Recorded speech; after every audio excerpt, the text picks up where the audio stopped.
Ini Bu, kapan kejadiannya nih Bu? Barusan 30 menit yang lalu. 30 menit lalu. Iya.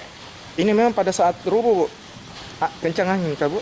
Kencang sekali karena pas bersamaan dengan kencang angin dengan hujan derasnya, jadi langsung rubuh.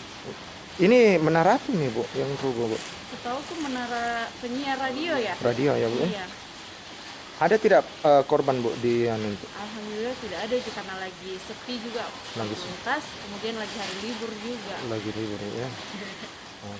Lagi. Iya tidak Bu, itu je. Baru mau pergi ambil berkas. Mesti pakai ini. Dia bagi saya. Kau memang itu kalau kutanya-tanya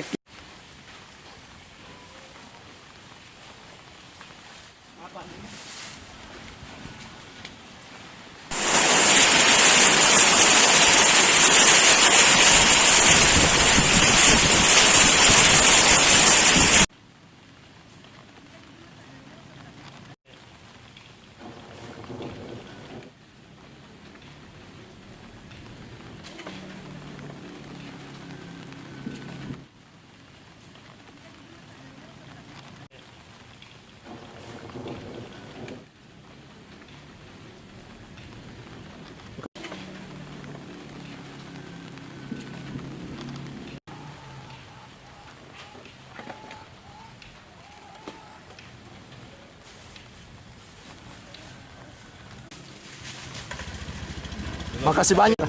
Iya, hati-hati Ki.